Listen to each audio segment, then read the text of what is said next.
As the weather shifts from hot to colder, I did what a lot of people do, which is I turned on my furnace. There was no heat. Temperature kept dropping, and I thought, oh no, because I own this house, I own this furnace, which means it's my responsibility to find somebody to fix it for a lot of money or to try and figure it out myself. The worst part of this is my furnace is up in my attic. Every October, at the same time when things are getting colder, I honor Halloween in the month of October by watching a lot of scary movies. And I just watched a really scary movie. And, spoiler for this movie, Hereditary, so scary.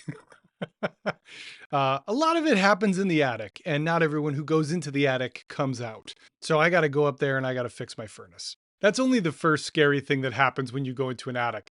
The second thing in my case is I got to take the panel off of this furnace and look at all of these wires and mazes and circuitry. None of it makes any sense to me.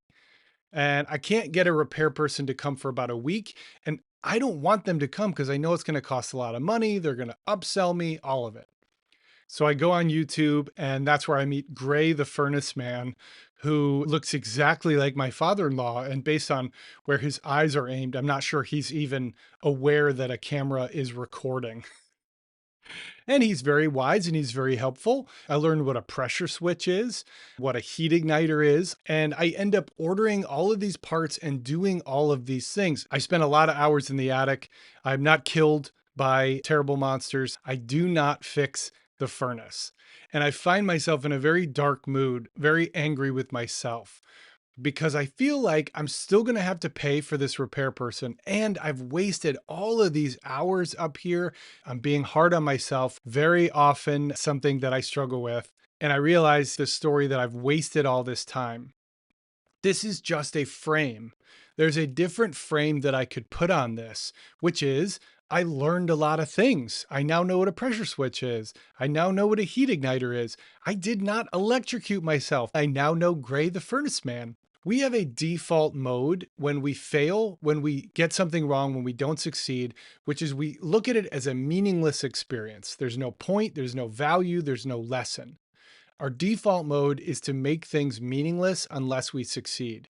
What I want you to know is that if we don't make it meaningful, then we automatically make it meaningless. We have this incredible ability in our brains, in our resiliency, to make an experience meaningful, even if it didn't go the way we wanted.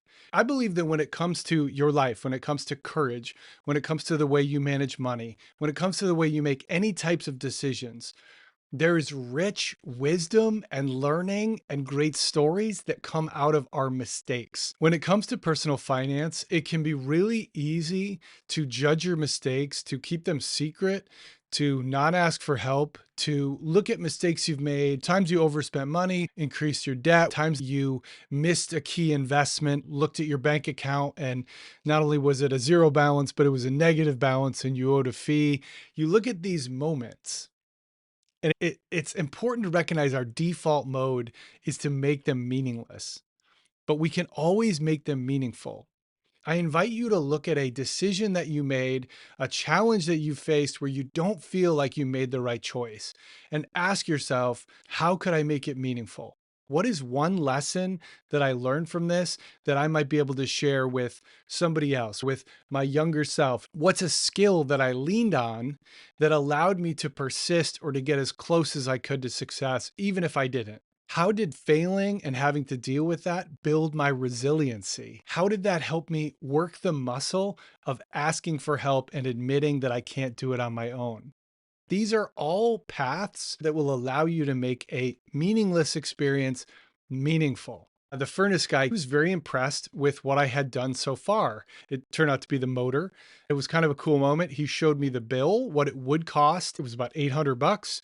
He said, look, I'll be honest with you, just pay me for my time. You saw the motor on Amazon, just go ahead and order it. You know how to fix it. It was this incredible moment when the heat igniter turns orange and all of a sudden it kicks on the flames for the first time and we feel heat on the downstairs of our house and it's the best. It's such a good feeling when it comes to managing your money and making decisions in your life.